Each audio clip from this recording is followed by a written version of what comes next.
Assalamualaikum warahmatullahi wabarakatuh.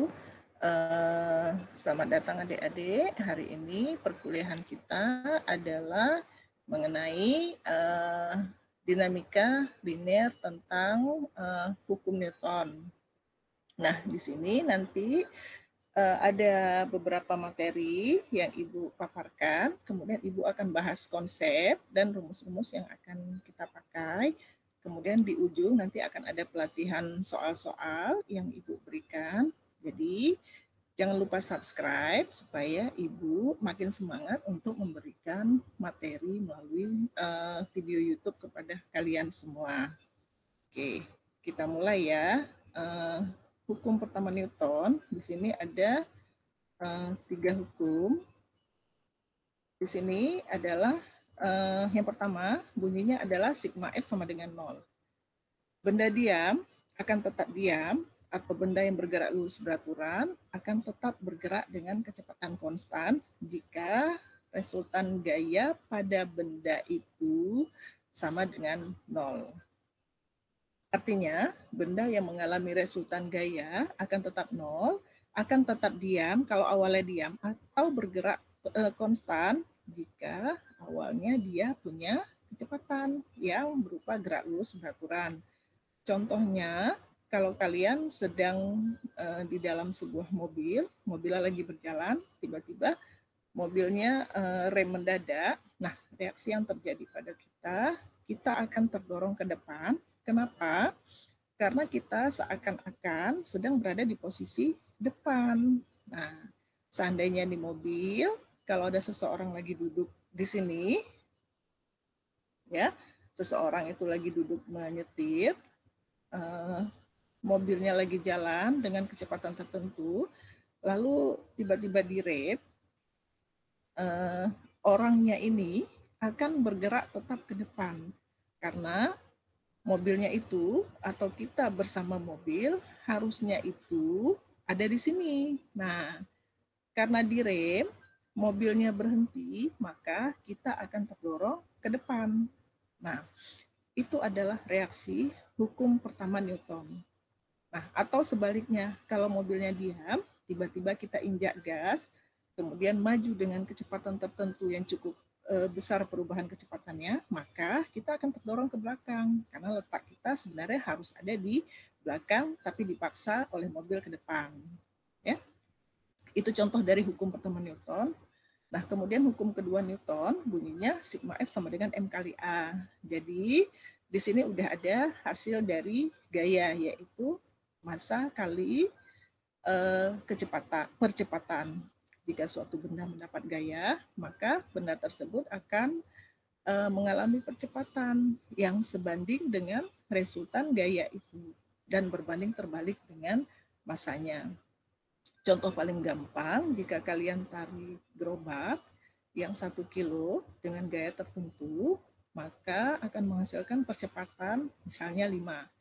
Nah, kalau misalnya kalian menarik gerobak yang misalnya 5 kilo, pasti dengan gaya yang sama, pasti akan lebih pelan.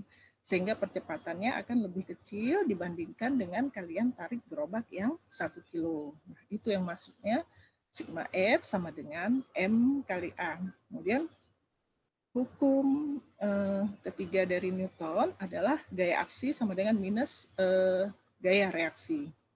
Jadi jika suatu benda diam, maka akan diberikan gaya oleh benda lain, maka benda itu akan memberikan gaya juga pada benda tersebut dengan besar yang sama, tetapi arahnya berlawanan. Nah, paling gampang kalau kalian ada orang, misalnya ada orang lagi berdiri, kemudian mendorong dinding atau mendorong tembok, ya, dengan gaya misalnya 100 Newton.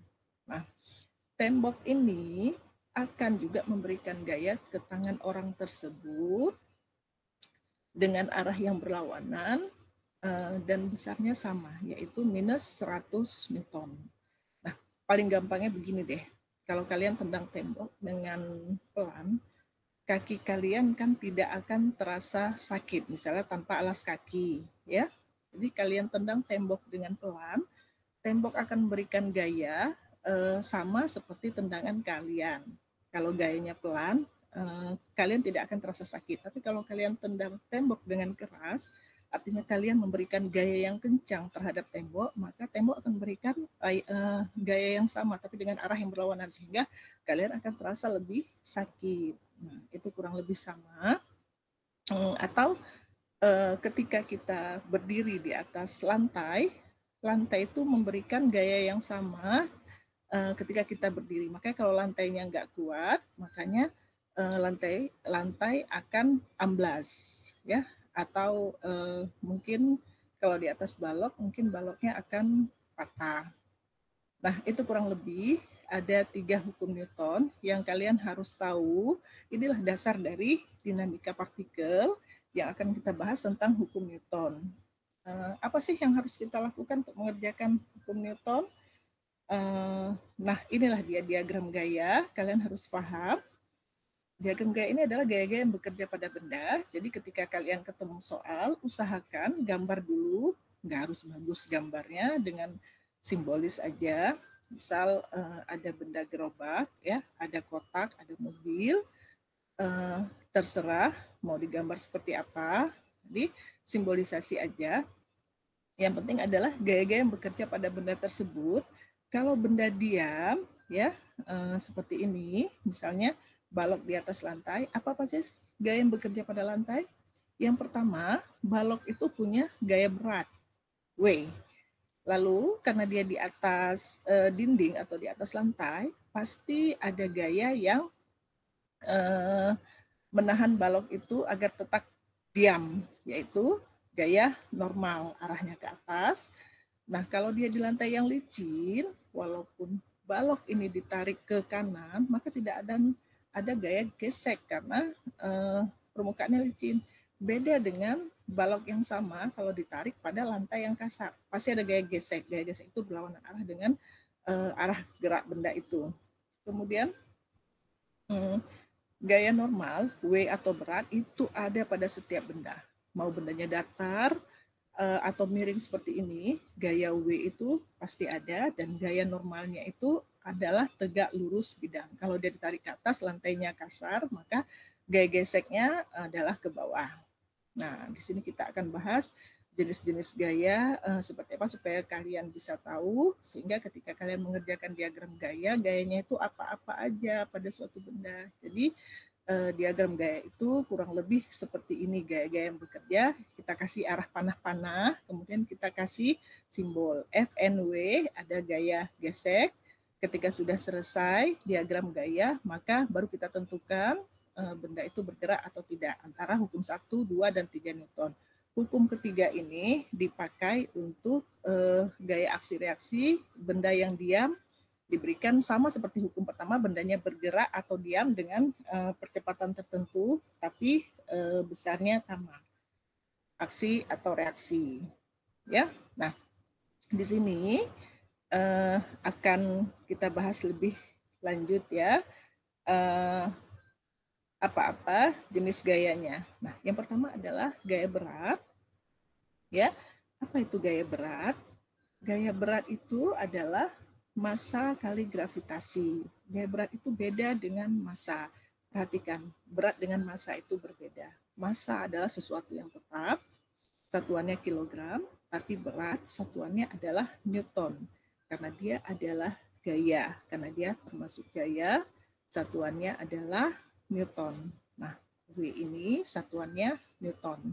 Nah, massa harus dalam kilogram, kemudian gravitasi selalu nilainya 10 meter per second kuadrat kalau nggak dikasih tahu di soal, atau misalnya 9,8 meter per second kuadrat, atau gravitasinya mengikuti bulan atau benda langit yang lain. Kalian harus perhatikan, arah gaya berat itu selalu ke arah pusat bumi atau ke bawah, walaupun bendanya itu di bidang miring atau malah disusun vertikal, ya. Nah, yang kedua, gaya normal. Gaya normal ini lumayan besar. Gaya normal ini bekerja pada benda yang terletak pada bidang tertentu atau pada alas atau pada dinding. Contohnya, Ini ada di gambar. Arahnya selalu tegak lurus dengan alas atau dindingnya. Jadi kalau kita mau gambar, yang pertama gaya beratnya itu pasti ke bawah, yang kedua gaya normalnya itu pasti ke atas karena dasarnya horizontal. Nah yang ini ya, sehingga gaya normalnya tegak lurus terhadap dinding atau bidang alasnya. Ya. Nah yang kedua, bidangnya miring, gaya normalnya itu selalu tegak lurus dengan bidang, tapi gaya berat itu tetap ke bawah. Nah, yang ketiga, kalau benda kita tempel di dinding, misalnya jam atau pajangan, gaya beratnya selalu ke bawah, tapi gaya normalnya itu tegak lurus terhadap dindingnya. Nah, jadi gaya normal itu arahnya nggak selalu ke atas, tapi tegak lurus terhadap bidang. Tapi gaya berat itu arahnya selalu ke bawah. Mau bidangnya seperti apa, ya? Seperti apa bidangnya dia selalu ke bawah. Yang ketiga gaya gesekan FG. Nah, ini agak berbeda. Gaya gesekan ada dua, yaitu yang pertama gesekan kinetis, yang kedua statis atau FS. Di mana rumusnya FK itu mu K kali gaya normal, ya. Kemudian jadi kita harus cari dulu gaya normal dari suatu benda untuk mencari gaya gesek kinetisnya. Nah, dari mana? Dari hukum pertama, hukum kedua Newton. Nah, kemudian dapat gaya normal. Nah, yang dibedakan antara kinetis sama statis adalah koefisien gesekannya, yaitu mu K atau mu S. Nah, mu K atau mu S ini adalah koefisien gesekan. Nah, koefisien itu yang namanya koefisien dia nggak ada satuan, ya. Apa bedanya? Kalau mu K itu koefisien gesekan yang kinetis. Artinya bendanya lagi bergerak tapi mengalami gaya gesek. Kalau mu S atau Fs adalah gaya gesek ketika bendanya diam. Nah, contohnya misalnya kalau kalian dorong lemari sekuat tenaga tapi lemarinya tidak bergerak, dorong ke kanan misalnya, kalian punya lemari, kalian dorong tapi tidak bergerak, ya misalnya dengan gaya 10 Newton. Nah, kenapa nggak bergerak? Kemungkinan besar karena adanya gaya gesekan di situ di lantai yang berlawanan arah, yang berlawanan dengan gaya yang kalian berikan. Dan yang berlaku di sini adalah Fs-nya, yaitu gaya gesek statisnya. Kalau kalian memberikan gaya 10 Newton, maka gaya gesek statisnya 12 Newton, maka bendanya nggak akan bisa bergerak. Jadi besarnya gaya yang diberikan supaya bendanya bergerak minimal sama dengan gaya gesek statisnya, supaya benda bergerak. Supaya benda bergerak, F-nya harus lebih besar daripada Fs. Nah, ini benda akan gerak. Tapi kalau lebih kecil atau sama dengan Fs, maka bendanya akan tetap diam. Nah, ini kalian harus perhatikan kalau diketahui koefisien gesekan statis atau kinetis, kalian harus cari berapa Fs dan Fk-nya, kemudian tentukan bendanya bergerak atau tidak. Kalau bendanya diam, berarti berlaku hukum pertama Newton. Kalau bendanya bergerak, maka berlaku hukum kedua Newton. Ya, di sini koefisien gesekan statis atau kinetis diperhatikan, kinetis selalu lebih kecil daripada statis dan nilai masing-masingnya di atas 1. Nah, yang keempat adalah gaya tegangan tali, yaitu gaya yang bekerja pada tali. Dia udah pasti tali, arahnya itu keluar pada benda. Jadi kalau ada benda yang digantung di sini, gaya talinya adalah ke atas terhadap dinding. Kemudian gaya talinya juga ke bawah. Kemudian ada gaya berat, tapi tidak ada gaya normal karena bendanya itu tidak menempel pada bidang atau alas lantai pada dinding. Ya. Di sini kalau ada katrol juga sama, gaya tegangan talinya pada masing-masing benda bisa diperhatikan di sini, ya. Kalau kalian tinjau katrol, arahnya keluar dari katrol. Kalau ditinjau benda masing-masing, arahnya keluar dari benda masing-masing. Jadi kita belum tinjau gaya di katrol saat ini, ya. Jadi gaya beratnya dia tetap ke bawah, walaupun ada 2 sama ya, tetap ke bawah. Jadi kemudian gaya tegangan talinya tetap ke atas, kedua-duanya sama. Jadi katrol yang licin, jadi tidak lebih mudah, tidak ada gaya gesek. Jadi tegangan talinya sama antara benda satu dengan benda kedua. Lalu jadi di sini di gaya tegangan tali, kalau talinya sama ya, benda yang kanan talinya sama, jadi tegangan talinya sama. Tapi kalau talinya beda, tegangan talinya jadi dikasih namanya beda aja. Misalnya ada benda ditarik seperti ini.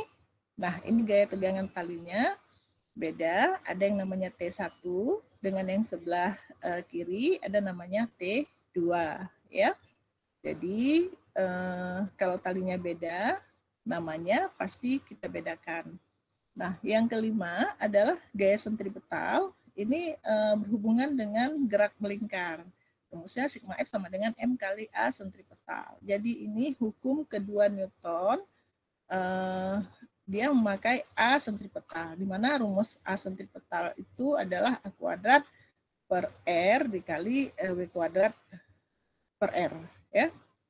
Untuk gaya sentripetal itu adalah gaya yang arahnya total resultan gayanya ke arah pusat rotasinya. Jadi contohnya kalau ada tali, bola diikat tali seperti ini. Jadi di paling atas itu ada gaya apa aja sih? Ada W ke bawah dan tegangan tali ke bawah. Jadi sigma F sama dengan M dikali AS, di sigma F yang bekerja adalah T ditambah W sama dengan M V kuadrat per R. Lalu yang kedua, posisinya bundanya di posisi paling bawah. Kalau di sini W-nya ke bawah tapi tegangan tali tetap ke atas, berarti sigma F untuk benda ini adalah sigma F-nya adalah yang ke arah pusat, yaitu T dikurang W, ya, sama dengan M dikali V kuadrat per R. Mungkin nanti lebih jelas ada beberapa soal untuk gaya sentripetal ini ya. Nah, ini maksud Ibu, semoga kalian bisa mengerti konsep dasar dari hukum Newton. Nah, di sini yang Ibu harapkan ada soal yang Ibu berikan ya. Jadi nanti di e-learning Unimalnya sudah Ibu berikan soal-soal. Nah, tolong dikerjakan untuk tugas kalian. Ini ada lebih kurang 100 soal. Di sini ada multiple choice ya, ada multiple choice dan ada soal esai. Jadi yang Ibu mau kalian kerjakan itu adalah soal esai. Di soal esai ini ada 50 soal. Nah, tolong dikerjakan. Yang mahasiswa NIM-nya ganjil, kerjakan soal yang ganjil. Mahasiswa yang NIM-nya genap, kerjakan soal yang genap ya. Jadi masing-masing mahasiswa mendapat 25 soal. Soal itu dibahas, dikupas detil, layaknya seperti kalian menjawab soal-soal olimpiade anak-anak siswa. Kemudian dikumpulkan dalam durasi 1 minggu dari sekarang ya. Jadi hanya itu yang bisa Ibu berikan. Jangan lupa absen diri dan kehadiran di e-learning Unimal. Kemudian kita ketemu lagi insya Allah tetap di hari Senin depan ya. Kumpulkan tugas, jangan lupa like dan subscribe video Ibu. Assalamualaikum warahmatullahi wabarakatuh.